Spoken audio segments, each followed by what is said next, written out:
네, 미국 증시 약 10분 전에 개장했습니다. 현재 3대 지수 하락 출발하고 있는데요. 이제 막 시작된 미국 증시에는 어떤 이슈가 떠오르고 있을까요? 미국 경제 유튜버로 활동 중이신 유선아님과 함께 자세한 이야기 나눠보겠습니다. 안녕하십니까? 네, 안녕하십니까. 네, 좋은 아침입니다. 그러게요.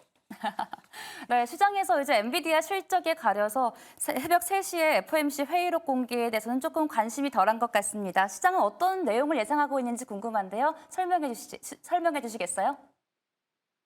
네, 일단 이번 회의록 같은 경우는 딱 두 가지만 보시면 될 것 같습니다. 일단 회의록 자체가 사실 인플레이션 데이터가 공개되기 이전에 나온 데이터다 보니까 일단 예상보다는 매파적일 것 같다라는 생각을 일단 먼저 전달해 드리고요. 일단 우리가 봐야 될 것 첫 번째는 바로 FOMC 회의록 내에서 혹시 금리 인하에 대한 시기에 대한 힌트가 들어있지 않을까, 혹은 연준 위원들의 발언들이 어디 쪽에 썰려 있는가 위주로 한번 보시면 좋을 것 같고요. 그리고 두 번째로는 사실 저번에 나왔던 FOMC에서 처음으로 나온 얘기 중 가장 중요한 것 중 하나가 바로 테이퍼링입니다. 이제는 QT가 진행 중인 가운데 이 QT의 양을 줄여가는 조치를 취했거든요. 그러다 보니까 이 QT 테이퍼링에 대한 이야기 앞으로 어떻게 진행될 것인지 이 두 부분에서만 집중해서 보시면 실망하시지 않을 것 같습니다.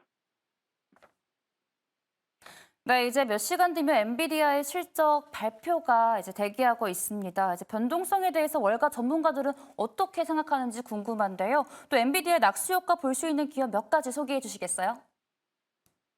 네, 일단 엔비디아 같은 경우는요, 1분기 예상 매출이 24.6빌리언 달러, 예상 주당 순이익이 5.17달러로 전년의 82센트에서 굉장히 커다랗게 급증할 것으로 예상되고 있고, 매출에 대한 가이던스는 26.5빌리언 달러로 상당히 높게 책정된 상태입니다. 이 가운데 안에서 제가 개인적으로 가장 집중하고 있는 것 중 하나는 2024년 하반기 AI 수요에 대한 공백 가능성, 요거에 집중하고 있는데요. 시티그룹이랑 파이퍼 샌들러 쪽에서 제기한 의견에 따르면 앞으로 이제 GB200이 나오게 되게 되면서 지금의 사실 칩들과 좀 더 한 단계 업그레이드된 성능을 자랑하다 보니까 지금 당장 리드 타임이 줄어든 상황에서 지금 H100 칩이 공급의 수요를 따라잡은 상황에서 지금 당장 업그레이드를 하려는 수요로 인해서 순간적으로 2024년 하반기에 AI 수요에 대한 공백 가능성이 제기되게 되는데요.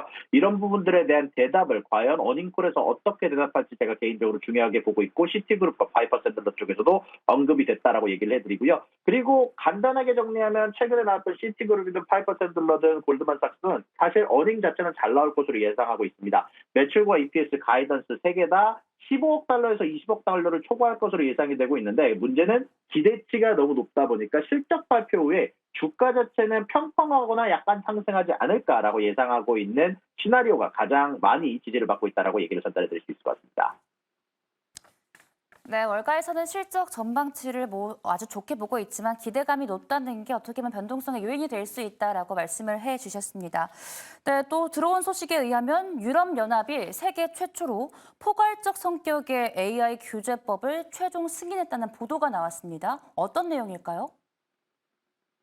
맞습니다. 사실 이번 EU 관련된 AI 규제법은 3년 전부터 제시가 됐고 1차 통과는 좀 들어간 지는 좀 됐는데요. 이번에 최종 승인이 됐다라는 얘기가 나왔습니다. 일단 이 이야기가 제가 개인적으로 좀 집중하고 있는 이유는 사실 이 AI 규제법 자체가 앞으로 AI가 나오는 환경 안에서 어떤 부분에 대해서 규제를 하는지를 정의하는 첫 번째 정책이기 때문인데요. 이번에 나오는 AI 법안은요, AI 활용도를 4단계로 나눠서 차등 규제하는데, 의료, 교육, 선거, 핵심 인프라, 그리고 자율주행, 가장 어떻게 보면 코어로 분류되는 AI들은 가장 높은 고위험 등급으로 분류가 됩니다. 그리고 이 분야의 AI에 대해서는 반드시 사람이 감독하고 위험 관리 시스템을 구축해야 되며, 만약에 이런 것들을 어기게 될 경우 일단 가장 커다란 과징감이 매출액의 7%, 글로벌 매출액의 7%까지 과징금이 부과될 수 있다고 하거든요.